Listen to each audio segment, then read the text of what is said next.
Hi guys, greetings to you all, wherever you may be listening. Senator Natasha speaks out, tells Nigerians the rugged truth, what the secret is all about. You know, there's a secret. You guys never knew that there's something that this man was wanting from her. Now she's not saying everything. She doesn't care. Unfiltered, undiluted, unscripted. Guys, watch the video. And now, many of you, I'll play you guys the video. Hold on. Many men now will start suspecting their wives. Because if their wives are working, they'll start thinking, are you sure my wife's boss is not equally targeting to, planning to knock my wife? Or have already started it? Many men will start checkmating their wife very well. They'll start checking their phones, their mails, their bank accounts, statements of account. They say, go and print out your statement of account. Let me check and see whether that man is sending you money. If they see the man's name appearing all the time, or a particular guy's name, or 3 or 4, 5 guys' name appearing all the time, they'll start questioning her. Who is this one? Who is this one? Because I don't know them. When did they give you this money? You did not tell me, blah, blah, blah. Well, you know, buzz. Guys, let me play the video, okay? So you hear for yourself what she said. To you alone, or if this is a particular trend. Yeah, that outburst. That's what I'm about to explain that. Yes. Yes. So many people do not know what I'm about to say, but I'm going to speak my own truth, and the Senate President is allowed to counter that. It all started on the 8th of December, 2023, which was a day before his birthday and my birthday. We are birthday mates. We were all in Akpabio because he had a big fanfare in the stadium. Myself, my husband, and a few of his close friends, we went to Akpabio. And at first, we were at Ikot Ekpene. We were in his house in Ikot Ekpene. Then we all moved to his house in Uyo, which was about 8 p.m. And he held my hand and said he wanted to show me around his house. My husband was walking behind us. Just 3 of us were walking around from room to room. He showed me the beautiful interior. This was done by this, by that. This designer here, he bought this from us. Like, oh, it's beautiful. And then I noticed that he hastened his pace while still holding my hand. And my husband was behind, still on his phone, but he was catching up whenever he could. And then he got to this particular sitting room, and he said, do you like my house? I said, of course, sir. Every room, beautiful, nice interior, quality taste. He said, now that you're a senator, I'm going to create a time for us to come spend quality moments here. You will enjoy it. At that point, I just pulled away and I was like, I don't really understand what exactly that meant. But then my husband now, when I turned around, I saw my husband was already near me. And the way my husband looked at me and looked at him, I was beginning to wonder, did he hear part of that inciting statements or not? And then the Senate President, too, I saw that he also had that thought, like, did my husband hear the invitation to treat or not? So then the Senate President now said, oh, by the way, let me show you my chapel. He has a chapel in his house as well. So while we were going to the chapel, you know, we walked in silence and all. So that evening, before we left the Senate President's house at about 11 midnight to the 4 points in Ikot Ekpene. And my husband asked me, Natasha, what did the Senate President whisper to you? What was he telling you? I thought, should I tell him that he was speaking about bringing me in here at a special time for us to have a good time? Or should I just kill it there, wrap it as if there was nothing? Because tomorrow was a big day. I know how much my husband adores the Senate President. He loves him as a brother. My husband would do anything to support him.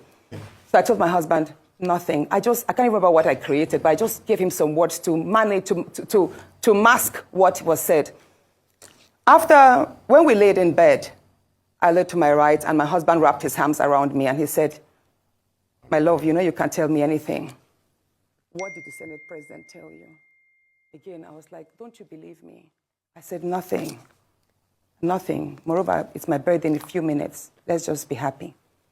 Then my husband told me he doesn't want to see me travel out of the country alone, and I should not go to the Senate President's house because he has a guest house where many senators do go there, you know, after office to like get approvals and all that. So I told him, okay, no problems. That was it. I thought that was going to be the end. But then, in February, I wanted to move a motion. I wanted to move a motion for the investigation on the ills of corrupt practice in Ajakuta Steel Company. I listed that motion 5 times. It was the 6th time that it was listed on the order paper that was approved. Many senators can testify to that. Each time the motion is listed, just before he takes it, he will say, oh, Senator Natasha, we can't take this motion because the board of the Senate does not accommodate it. Or he will speak on others and then let it drag so that just before my motion is taken, the time will be well spent and won't. So he kept on doing that. I went to him in his office. And I said, Senate President, you know how important this Ajaokuta Steel Company to me is. You know how important it is to my people and to Nigerians. I've noticed that you have stepped down this motion. As a matter of fact, a number of senators told me, go and see him and plead with him so that he would take it. I was like, sir, please, why can't you take this motion? It's very important. It's been listed. Then it was listed a 3rd time and stepped down. He then said, Natasha, I'm the chief presiding officer of the Senate. You can enjoy a whole lot if you take care of me and make me happy. At that point, I said, sir, I'll pretend that I didn't hear this. He said, well, the ball is in your court. I left his office, and when I got home, I told my husband, I didn't tell my husband what happened. I just told my husband, please, can you speak to the Senate President to allow my motion scale through? I think I also spoke to the DSP, to the leader, Senator Pemi. I spoke to a number of senators that they should please intervene and allow him to laugh. I never told them what happened. My husband had to take a trip to London. Then the Senate President traveled to London. My husband met with the Senate President in London and pleaded with him, let my wife take this motion on Ajaokuta. That is very important to her. Okay. All right, Senator Natasha. He said, okay, that he did not take it because he was protecting me. Hold on, please. He didn't take it because he was protecting me. Protecting me from what? Anyway, at the time my demotion was taken, it was the Deputy Senate President, His Excellency Barao, that actually sat. The Senate President stood up and walked out. So it was Senator Barao that actually took it. All right, Senator Natasha. And from there, many other incidents happened. Yes, Senator Let's Natasha. talk about the nightclub. Yes. Hold on, let's talk about the nightclub incident. Professor Kila is going to ask you a question. I'm so sorry to have to interject here. But I just want to mention that, and I'm glad you gave the caveat at the beginning of your statement, that this is your side of the story, and the Senate President has the right to defend himself or to counter what happened between you privately. So what I assume, or for what you're saying, is that what happened last week Thursday began from a private conversation, and then you have felt like you've been maligned as a result of you not agreeing to certain propositions, right? Yes. Okay, so what has happened? You know the same story of when a student keeps being failed. Yes. Please, let me say this, Ayo. You know the situation we see in universities whereby a student is continuously being failed just because she has not slept with the lecturer. That's what I've been facing, in simple terms. Thank you. Professor Kila. That is what I have been going through. Thank you very much, and Professor Kila. Now, moving to, should I speak? All right, guys. So you heard everything coming from her own very mouth. So it's left for the Senate President to come and, clear the air, tell Nigerians the other side of the story, whether it really happened or not. Who is toasting who? The man may come and say, she's the one toasting me, oh. She's the one telling me she loves me. Let's be playing this game. I don't know how she now twisted it and say I'm the one. So let's wait for him to speak. Or maybe he will never want to speak because his career is at stake. He has family, he has children. I don't know how the children and the wife will be feeling now that they have held this thing.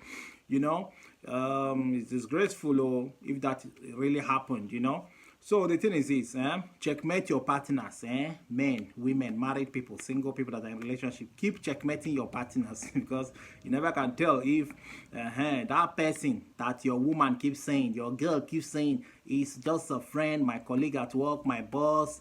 Be careful, oh. Those colleague, boss, friends that normally call your wife or your girlfriend, they are suspect to, 1 or 2, 3 of them could be the real toasters, the ones benching her or romancing her for you, since you have failed to do your duty very well in the other room.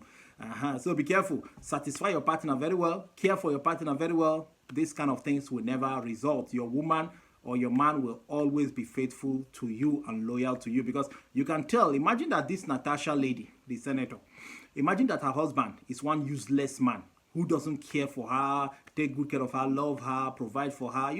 He's not a real man. He doesn't satisfy her well on bed. Imagine what she could have done. She would have deviated and start dating fellow senators there. So this shows that senators might they knock other people. Well, it's not a story. It's not new in Nigeria to know that all these politicians, majority of them have side chicks. It's very you can even swear to that. Most of them have side chicks. So they can date their fellow workers there in that their office. They can date their fellow workers. So you see, she resisted it because her man is a real man. You can tell that the bond between she and the husband is still strong and powerful. So men, if you lose God, other men out there will help you. Love and care for your wife, give her attention. She will tell you everything. She will not hide anything from you, because from here, you see, she even told the husband everything that happened, what the man told her. So she didn't hide anything. She was truthful and real. You can tell that she's a loyal wife. Who would not want a loyal wife, for God's sake? Faithful and sincere. Equally, women too want similar thing. Faithful, sincere, and loyal men. Caring men and loving men. Giving men, not gum hand, erudite hand men, men that are not handsome. That their hands are not doing well. Their doings are not good, When it comes to finance, they don't give their woman money. Their woman keeps suffering. Before you know it, another man will come, provide that money for your wife and still bench your wife or your girlfriend. So, men, sit up. All right, guys. So you tell me your thoughts in all this you've heard in the comment section. I'm out of here. Please like, share, subscribe. I'm out. Bye.